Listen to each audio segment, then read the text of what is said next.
한국의 간디라고 하는 분이 함석헌 선생님이에요. 함석헌옹이라 그러죠. 이분이 쓴 글 중에 그 사람을 가졌는가라는 글이 있어요. 그 사람을 가졌는가. 제가 한번 천천히 읽어볼게요. 여러분 그런 사람이 있는지 한번 보세요. 말리길 나서는 길, 처자를 내맡기며 맘 놓고 갈 만한 사람, 그 사람을 그대는 가졌는가. 온 세상이 다 나를 버려 마음이 외로울 때도 저 마음이냐 하고 믿어지는 그 사람을 그대는 가졌는가.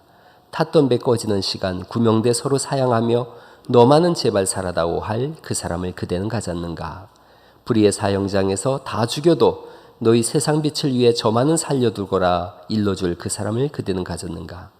잊지 못할 이 세상을 놓고 떠나려 할 때 저 하나 있으니 하며 반드시 웃고 눈을 감을 그 사람을 그대는 가졌는가.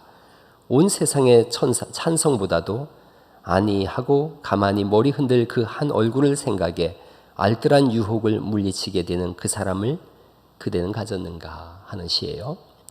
유언을 남겨야 하는 시간이라면 어떤 사람이 생각나는가 하는 겁니다. 여러분에게 이런 사람이 있는가? AD 65년경에 바울이 로마 감옥에서 생을 마감할 때가 가까이 됐어요. 자기가 죽을 걸 알게 됐어요.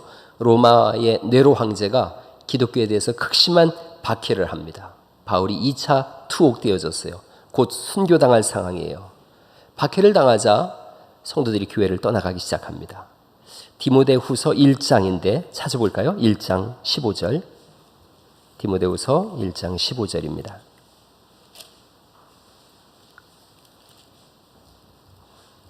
제가 읽어볼게요. 아시아에 있는 모든 사람이 나를 버린 일을 내가 안 하니 그 중에는 부겔로와 허모게네도 있느니라. 모든 사람이 나를 버렸다. 사도 바울을 버렸다는 뜻이 아니에요. 교회를 다 떠나간 거예요. 박해를 당하자 교회를 떠나가요. 그러니까 안팎으로 어려움을 겪은 거예요. 외적으로는 네로 황제가 예수 믿는 사람을 잡아 죽이고 내적으로는 어려움이 있자 교회를 떠나갑니다. 그러자 사도 바울이 디모데후서에 성령님의 영감에 충만해서 써요. 인내하라는 거예요. 인내하라. 디모데후서의 핵심 주제는 인내예요. 인내.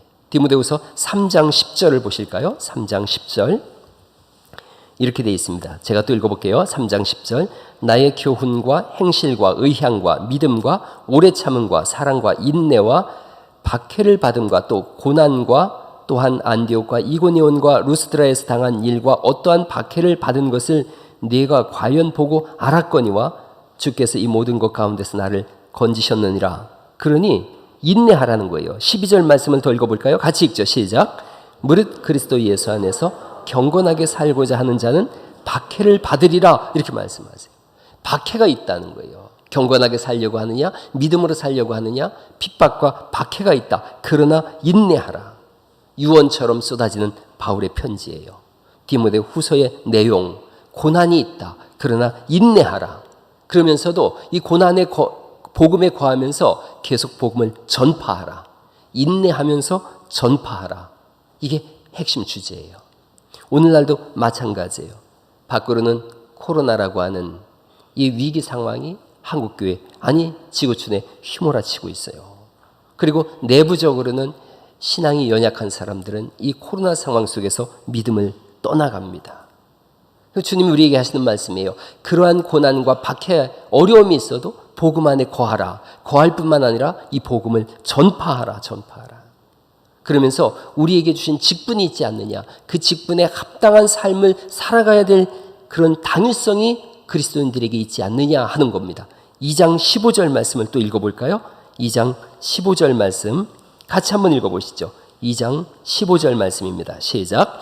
너는 진리의 말씀을 옳게 분별하며 부끄러울 것이 없는 일꾼으로 인정된 자로 자신을 하나님 앞에 드리기를 힘쓰라. 이렇게 말씀하세요. 외적으로 내적으로 어려움이 계속 올 거다. 그러나 부끄러움이 없는 일꾼으로 자신의 사명을 감당하라. 이렇게 말씀하세요. 코로나19라고 하는 이 환란이 크다고 느껴지지만 역사적으로 보면, 아니 미래학자들이 보면 이 환란은 환란처럼 느껴지지 않는 그런 진짜 어려운 시간이 올 거라고 수많은 사람들이 예언하고 있어요. 성경도 그걸 말씀하세요. 디모데후서 3장 1절 말씀부터 제가 읽어볼게요. 마지막 때에는 이 코로나19는 아무것도 아닌 것 같은, 더 큰 환난이 있다는 거죠. 읽어보죠. 제가 읽을게요. 너는 이것을 알라. 말세에 고통하는 때가 이르러 사람들이 자기를 사랑하며 돈을 사랑하며 자랑하며 교만하며 비방하며 부모를 거역하며 감사하지 아니하며 거룩하지 아니하며 무정하며 원통함을 풀지 아니하며 모함하며 절제하지 못하며 사나우며 선한 것을 좋아하지 아니하며 배신하며 조급하며 자만하며 쾌락 사랑하기를 하나님 사랑하는 것보다 더한 지옥 같은 때가 올 거라는 거예요. 여러분, 이 코로나는 외적으로는 질병이지만 이 부분은 전부 내면에서 일어나는 거예요. 인간관계 속에서 일어나는 거예요. 미워하고 질투하고 죽이고 악한 데 집어 던져놓는 지옥 같은 시간이 올 거라는 거예요. 12절은 이렇게 써 있습니다. 3장 12절 말씀. 무릇 그리스도 예수 안에서 경건하게 살고자 하는 자는 박해를 받는 그런 때가 올 거라는 거예요. 예, 마태복음 24장을 종말장이라 그래요. 마지막 때, 종말일 때 어떤 일이 일어나는가? 마태복음 24장 5절 말씀부터 보면 이런 일이 일어난다는 거예요. 나는 그리스도다. 그래서 많은 사람들을 미혹한다는 거죠. 난리와 난리가 일어나겠다는 거예요. 민족이 민족을, 나라가 나라를 대적하고 곳곳에 기근과 지진이 일어난다는 거죠. 이 모든 것은 재난의 시작이라고 말씀하고 있고, 그때 사람들이 너희를 환난에 넘겨주고 너희를 죽일 거다. 너희가 내 이름 때문에 모든 민족에게 미움을 받는 때가 올 거다. 그때 많은 사람들이 실족하게 되고 서로 잡아주고 미워하고 거짓 선지자들이 많이 일어나서 많은 사람들을 미혹하고 불법이 성함으로 많은 사람들의 사랑이 식어지는 진짜 지옥 같은 때가 올 거라는 거죠. 여러분, 디모데후서 2장 17절에 보면 후메네오와 빌레도라는 사람이 있어요. 예수님 믿는 사람이었는데 돌아섰어요. 그러자 거꾸로 악성 종양 같은 자다 이렇게 성경이 써놨어요. 그리고 믿음에 관하여는 디모데전서 1장 19절에 이들은 믿음에 관해 파손한 사람이다. 오죽하면 하나님께서 사탄에게 내어준 바 된 사람이 됐다. 그게 마지막 때예요. 환난의 때예요. 생각해 보는 거예요. 나는 지금처럼 예수님 믿으면 구원받을 수 있는가? 아니, 구원은 둘째치고 많은 그리스도인들이 구원, 천국, 영생, 주님과 동행하는 삶, 이런 것 자체를 안 믿고 살고 의식조차 하지 않는 그런 시대가 온다는 거예요. 그냥 교회 오는 것은 종교 생활의 한편으로 사람 만나고 그저 가야 되는 그런 어떤 종교 생활처럼 오가는 그런 때가 온다는 거죠. 사랑이 식어지고 진짜 믿는 자를 찾아보기 어려운 그런 때가 온다는 거예요. 마태복음 24장 29절에는 계속해서 이렇게 써 있어요. 그날 환난 후에 즉시 해가 어두워지며 달이 빛을 내지 아니하며 별들이 하늘에서 떨어지며 하늘의 권능들이 흔들리고 그때 인자의 징조가 하늘에서 보이고 그때의 땅의 모든 족속들이 통곡하며 그들이 인자가 구름을 타고 능력과 큰 영광으로 오는 것을 보는 그런 때가 온다는 거죠. 그가 큰 나팔 소리와 함께 천사들을 보내리니 그들이 그의 택하신 자들을 하늘 이 끝에서 저 끝까지 사방에서 모으는 때, 그 종말이 때가 오는데 물어보는 거예요. 지금처럼 믿으면 하나님 나라 나는 입성할 수 있는가? 지금처럼 신앙생활하고 하나님 앞에 내가 설 수 있는가? 마태복음 24장 42절에는 깨어있으라. 너희 주가 어느 날에 임할는지 너희가 알지 못함이라. 그 마지막 때예요. 믿음 흔들리고 사람들 주를 떠나는 때, 그때가 지금이에요. 그리고 그때야말로 나는 주를 섬기리라고 고백하고 신앙을 지켜나가야 되는 때가 바로 지금인 줄 믿습니다. 주님의 나라는 쇠하지 않는다. 나는 주를 신뢰한다. 오직 믿음으로 내가 살 거다. 오직 의인은 믿음으로 말미암아 살리라. 이런 고백과 결단이 일어나는 시간 될 수 있기를 간절히 축원합니다. 사도 바울은 순교를 앞두고 있어요. 두려울 것이 없는 거예요. 이분은 디모데후서 4장 7절 말씀 보실까요? 두려울 것이 없어요. 7절 8절 말씀을 읽어볼 텐데 에어컨은 시원하게 틀어놔 주세요. 4장 7절 8절을 같이 한번 읽어보죠. 시작. 나는 선한 싸움을 싸우고 나의 달려갈 길을 마치고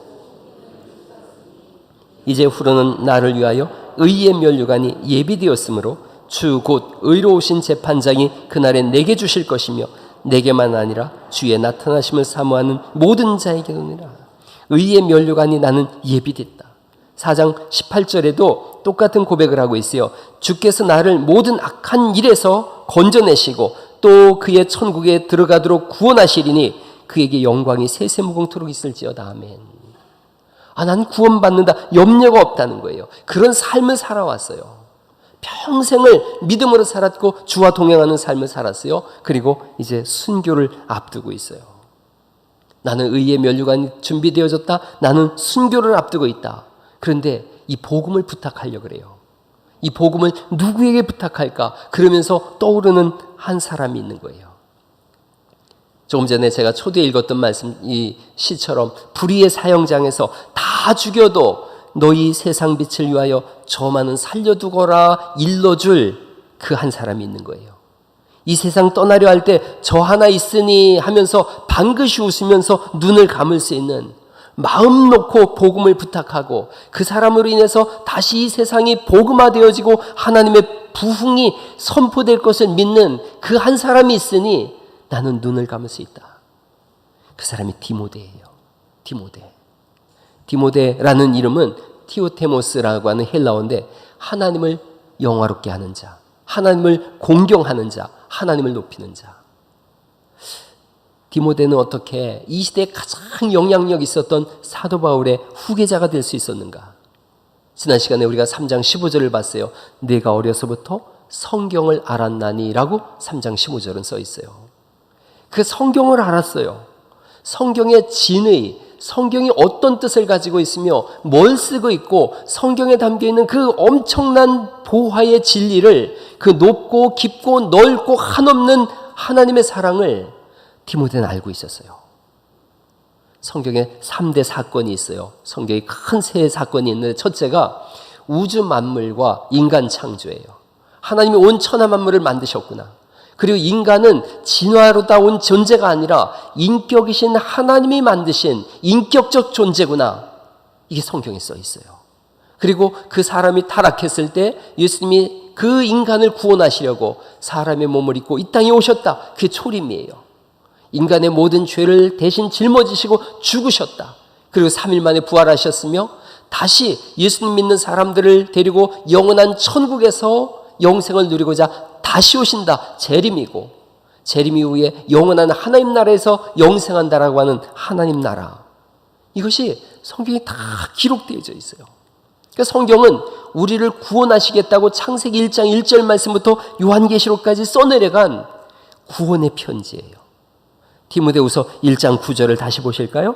1장 9절에 이렇게 써 있습니다.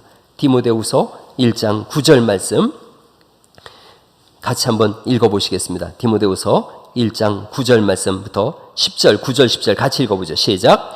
하나님이 우리를 구원하사 거룩하신 소명으로 부르심은 우리의 행위대로 하심이 아니요 오직 자기의 뜻과 영원전부터 그리스도 예수 안에서 우리에게 주신 은혜대로 하심이라. 이제는 우리 구주 예수 그리스도의 나타나심으로 말미암아 나타났으니 그는 사망을 패하시고 복음으로써 생명과 썩지 아니하실 것을 드러내신지라.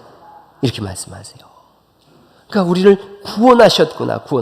창세전부터 우리를 택하셨고 때가 되면 예수님이 이 땅에 오셨고 우리 죄를 위하여 십자가에 죽으시고 부활하셨다. 그리고 이제 예수 믿는 사람들을 영원한 천국으로 인도하신다.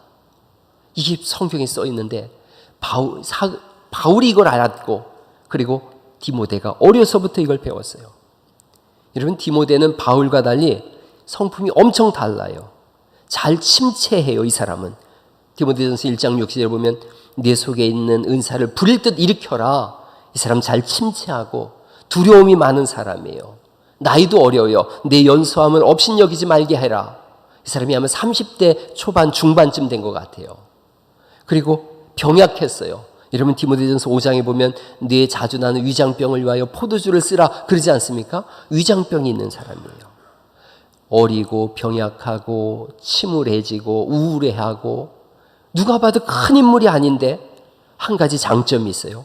내가 어려서부터 성경을 배웠나니, 성경을 알았다. 1장 5절에 보면 내 어머니와 내 외할머니 로이스와 유니게를 통해서 너는 어려서부터 철저히 성경 공부를 한 사람이다.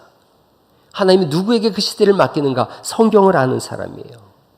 하나님의 사람 모세가 죽었어요. 여호수아가 뒤를 잇는데 여호수아가 어려요. 벌벌 떨고 있는 거죠. 하나님이 말씀하세요. 여호수아 1장에 내가 모세와 함께한 것처럼 너와 함께할 거다. 네가 발바닥으로 밟는 건 다 너한테 줄 거다. 너를 능히 대적할 사람이 하나도 없을 거다. 이 땅 다 줄 거고 다 너로 인하여 두려워 떨 텐데 한 가지 조건이 있다.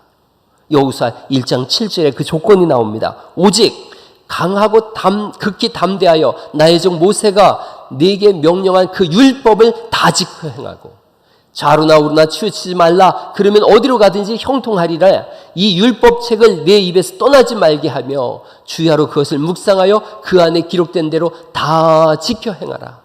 그리하면 내 길이 평탄할 거고 형통할 거고 강하고 담대하고 두려워하지 말고 놀라지 마라. 내가 어디 가든지 내가 함께할 거다 말씀하시는 줄 믿습니다. 말씀을 통해서 약속하고 그 약속을 이뤄가시겠다는 거예요. 하나님은 우리에게 성경을 주셨고 읽는 사람들에게 이 말씀을 깨닫고 따라 사는 사람들에게 그 시대를 맡긴 줄 믿으시기 바랍니다. 우리 교회에서 제 설교를 가장 많이 듣는 사람이 그 친구가 우리 유리예요. 유리. 제가 들어보니까 우리 2층에 있는 유리예요. 밤마다 설교 2편을 꼭 듣고 잔대요. 여러분 제 설교가 그 유튜브에 한 300여 편 이상 올라가 있는 것 같아요. 밤마다 유리가 설교 2편을 꼭 듣는데요. 밤이 되면 엄마한테 얼른 설교 틀으라 그런대요. 어느 날은 화장실에 앉아서 노래를 부르는데 어디서 배웠냐 그랬더니 목사님이 맨날 부르는 노래라 그래서 그 부분만큼은 되게 미안합니다. 제가 음치라 나를 따라 부를까 봐 많이 걱정되어져요. 여러분 제가 유리를 위해서 늘 기도할 때 이렇게 기도해요. 이 세상에서 가장 행복한 삶을 살게 해주세요. 그게 제 기도예요. 아시다시피 우리 유리가 걷기도 하고 말도 하고 묶여진 것에서 하나씩 풀어지는 걸 봐요. 그래서 제가 그런 생각이 들었어요. 늘 말씀을 들으면서 잠을 자니 유리야말로 시편 1편에 있는 대로 복 있는 사람이에요. 시냇가에 심은 나무가 철을 쌓아 열매를 맺으며 잎사귀가 마르지 아니함 같으니 평생의 형통함이 있을 줄 믿습니다. 그게 그런 거예요. 여러분 제가 성경을 열심히 읽고 어설프게 못하는 이유가 저 어린 친구가 밤마다 2편씩 듣는다는데 제가 헛소리를 하면 안 되잖아요. 요한계시록 1장 3절에 이 예언의 말씀을 읽는 자와 듣는 자와 그 가운데 기록된 것을 지키는 자는 복이 있나니 때가 가까움이라 이렇게 말씀하세요. 열심히 읽는 거예요. 제가 우리 교회 성도님들 아프면 제가 기도하면 잘 낫는다 그래요. 이유는 한 가지예요. 전 날 때까지 기도해요. 날 때까지. 끝까지 기도합니다. 우리 교회 지금 이사간 김경옥 집사님도 이사간 지 몇 달 됐는데도 매일 기도해요. 날 때까지 기도해요. 익산에 와서 고마운 게 1년 이상을 한 번도 아파서 쓰러져 본 적이 없었다 그래요. 갔는데도 계속 기도해요. 그런데 이런 그 기도의 장작불 같은 게 뭐냐? 불타게 하는 게 뭐냐? 말씀이에요. 말씀을 여러분 열심히 읽으세요. 기도는 목사가 할 테니까. 열심히 공부하세요. 성경이 알려주는 것이 있어요. 3장 16절 오늘 우리가 읽은 말씀인데 모든 성경은 하나님의 감동으로 된 것으로 이렇게 되어 있어요. 감동으로 된 것으로. 16절 감동이라고 하는 부분에 일자가 써 있는데 밑으로 쭉 내려오면 영감 이렇게 써 있어요. 성령의 영감으로 되어 있다 이런 말씀이에요. 이걸 헬라어 원어로 보면 성령님으로 만들어졌다 이런 뜻이에요. 모든 성경은 성령님으로 만들어졌다. 성령님이 쓰셨다는 거예요.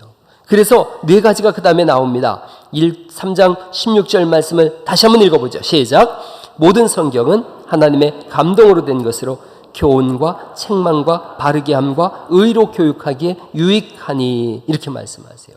교육이라고 하는 이 말씀도 다르게 징계라는 표현을 썼는데 교훈, 바른 신앙으로 가르치고 이끄는 것이고 책망, 말씀대로 행동하지 않음에 대한 꾸짖음이고 바르게 함, 똑바로 서게 하는 것이고 의로 교육, 올바른 길을 가게 하는 거예요. 이 성경이에요. 사형수 고재봉이라고 하는 사람을 여러분 들어본 적이 있을 거예요. 군인이었는데 한 중령 집에 가서 훔쳤어요. 시계도 훔치고 신발도 훔치고 돈도 훔쳤어요. 군인 상병이었는데 잡혔죠. 이 중령이 감옥에 누라 그랬어요. 교도소 생활하고 나와가지고 이 사람이 늘 살이에 가득한 사람이에요. 도끼를 준비했어요. 그리고 강원도 쪽에 가가지고 그 중령이 있는 그 막사에 들어가서 중령을 도끼로 때려 죽였어요. 부인이 뛰쳐나오는데, 부인이 듣고 뭔 일이 하고 나오는데 부인을 죽였어요.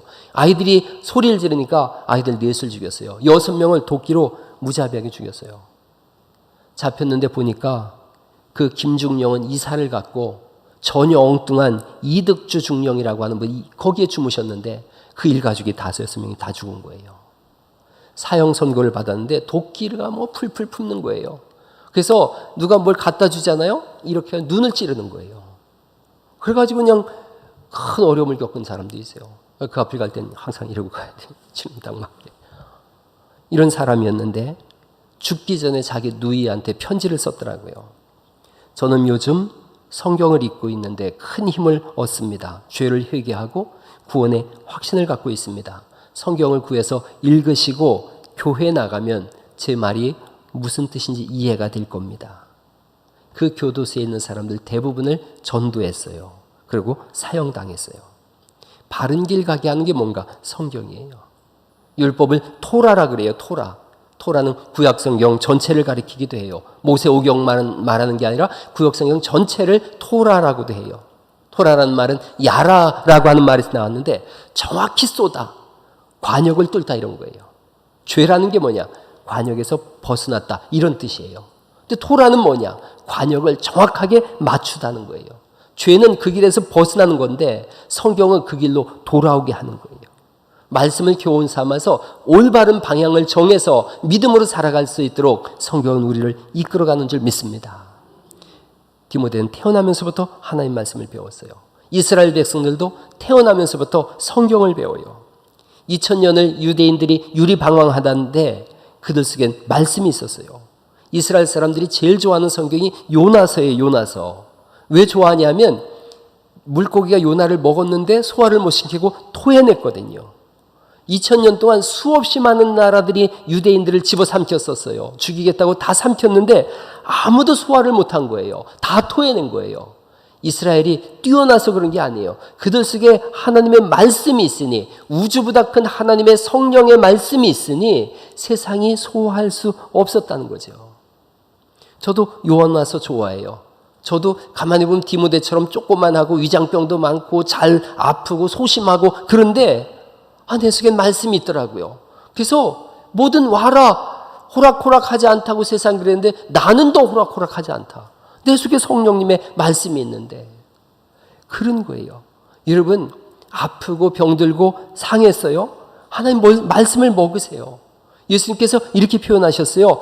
마태복음 26장에 성찬식을 할 때 와서 먹으라. 내 몸이니라 이렇게 말씀하세요. 예수님을 먹으래요. 어떻게 먹어요? 근데 요한복음 1장에서 1절에 써 있어요. 말씀이 계셨다 태초에. 그 말씀이 곧 하나님이시니 이 말씀이 곧 하나님과 함께 계셨다 이렇게 말씀하고 있어요. 예수님을 먹는 게 뭐냐? 말씀을 먹는 거예요.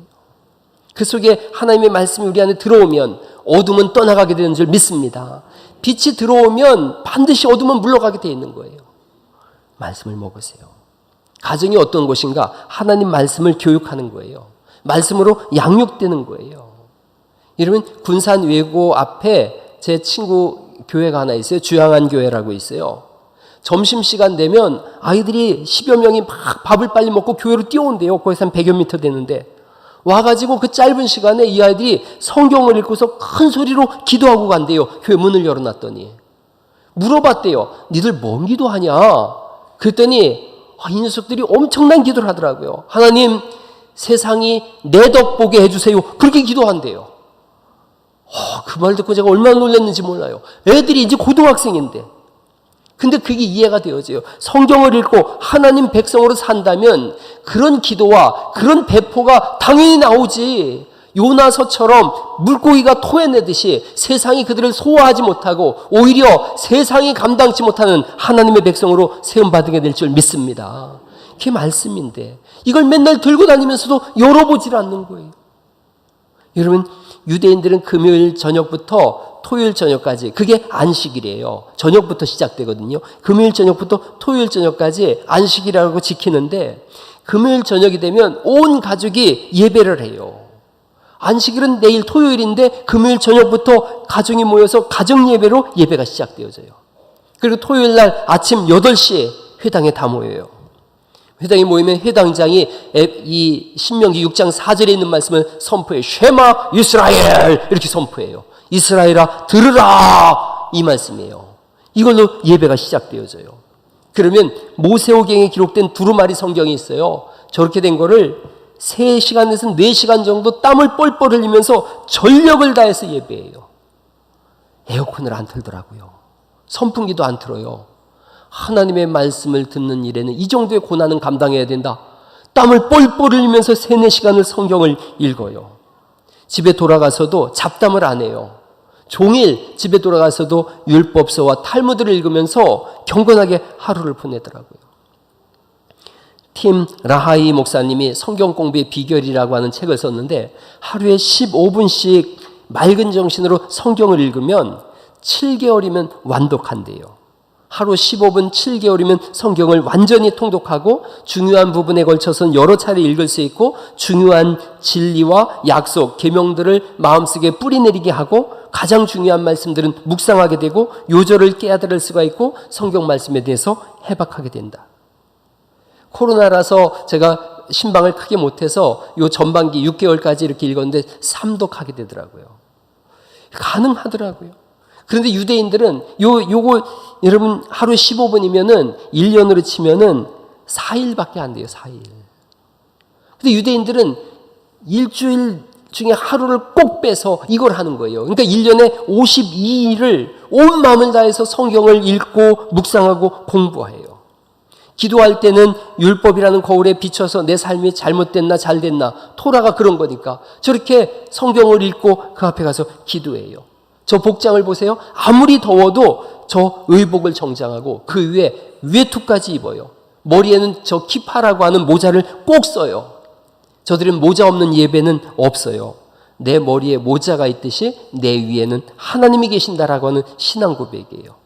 여러분 그런가 하면 이마에 표를 붙이라라고 신명기 6장에 써 있으니까 저렇게 이마에 테필린이라고 하는 저 신명기 6장이 써 있는 그 성경이 저 안에 들었어요. 저걸 이마에 메고 팔에다 이렇게 기호를 매요.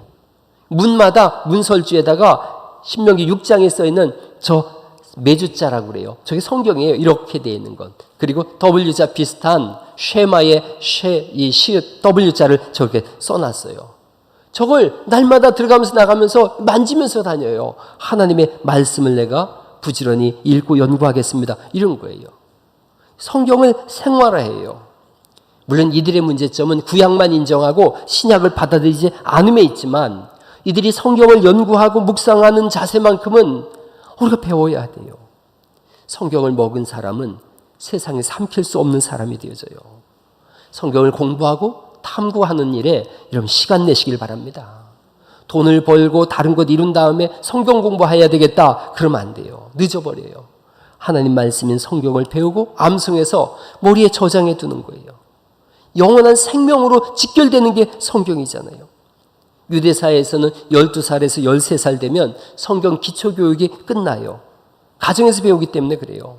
더 공부를 깊이 하고 싶으면 회당으로 옵니다. 회당에는 항상 랍비가 앉아 있어요. 그래서 성경 이게 무슨 뜻입니까? 그럼 알려주고 있고 현자를 찾아서 공부를 해요. 교회에 오면 얼마든지 성경을 배울 수가 있어요. 제가 수요일 날 여러분에게 자녀와 함께 교회 오세요라고 말씀드리는 이유가 있어요. 저는 할 줄 아는 게 성경 공부밖에 없어요. 성경밖에 몰라요. 제가 사업을 알겠어요? 뭘 알겠어요? 영어학원도 하다가 3년 만에 접었는데 아무것도 할 줄 아는 게 없어요. 성경이에요. 제가 가진 성경은요. 이 강대상에서 보는 성경은 대조 성경하고 개역 개정하고 세번역 두 가지가 같이 이렇게 써 있어요. 이것만 보는가? 아니에요. 성경 대조 성경을 전부 놓고 보고 또 영어 성경도 보고 헬라어 히브리어 성경도 보고 주석도 보고 계속해서 공부해요. 근데 여러분이 그런 시간이 없잖아요. 그러니까 교회 오셔서 저랑 같이 공부하세요.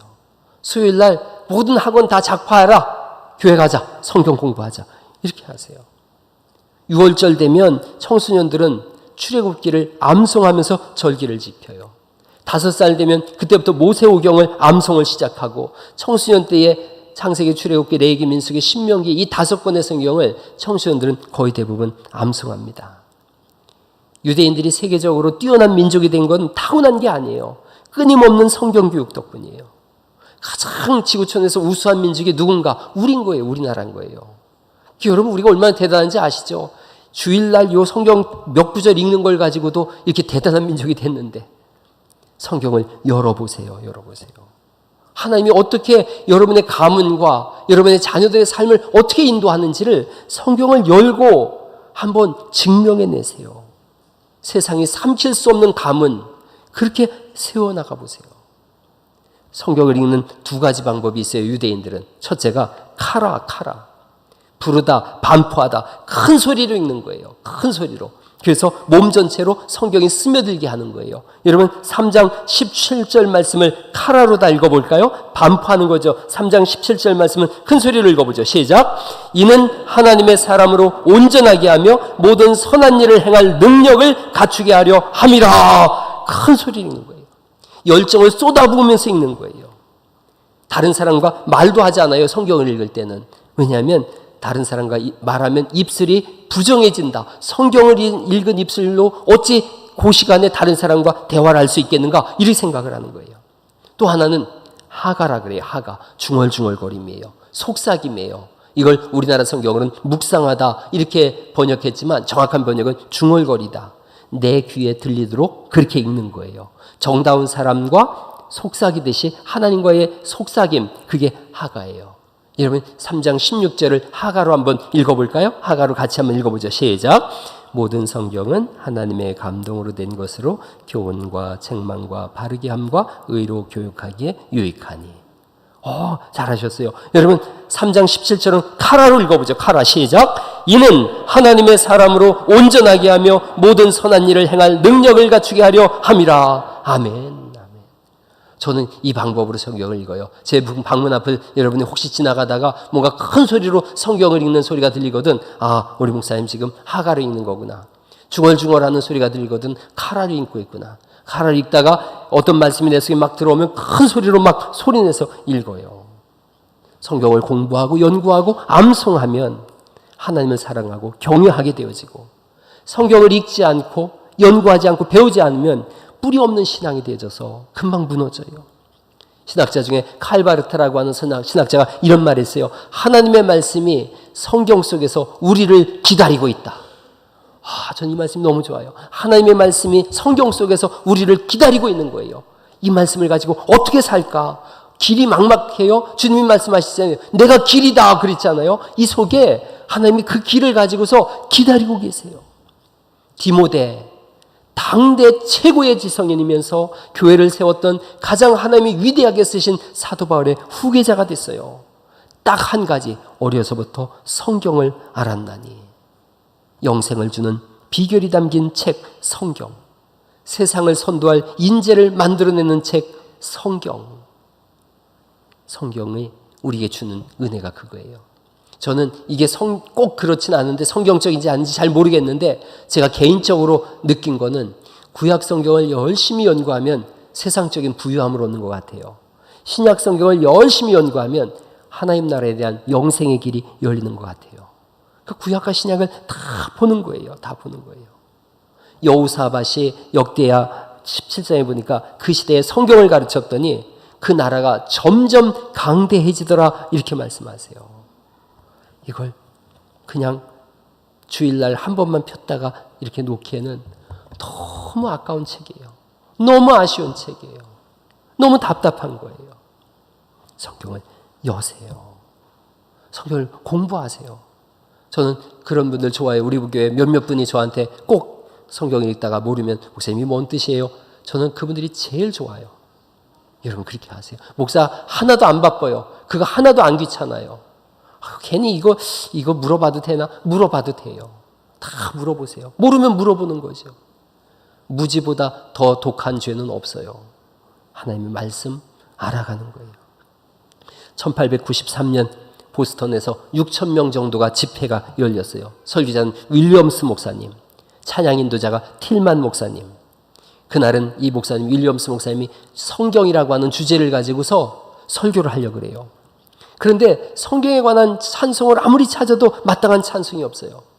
그래서 찬양 인도자인 틸만 목사님한테 적당한 찬송을 찾아달라고 요청을 했더니, 목사님 그런 찬송이 없네요. 목사님이 작사를 하시면 제가 작곡을 해드릴게요. 윌리엄스 목사님이 방 안에 앉아가지고 성경을 이렇게 열었는데 자기 엄마가 자기에게 준 성경이에요. 그 성경을 펴놓고서 그런 생각이 들었어요. 귀하고 귀하다. 우리 어머니가 들려주시던 재미있게 듣던 말 이 책 중에 있으니 이 성경 나 참 사랑한다. 그래서 그 자리에서 썼어요. 바로 썼어요. 나의 사랑하는 책 비록 헤어가 아니에요. 헤어졌으나 이게 낡아졌으나 어머니의 무릎 위에 앉아서 재미있게 듣던 말 그때 일을 지금도 내가 잊지 않고 기억합니다. 귀하고 귀하다. 우리 어머니가 들려주시던 재미있게 듣던 말 이 책 중에 있으니 이 성경 심히 사랑합니다. 눈물이 펑펑 흘렀어요. 엄마에 대한 그림보다도 지나온 세월들 말씀이 자기를 위로했고 선한 길로 인도했고 그 말씀이 나를 살게 했구나.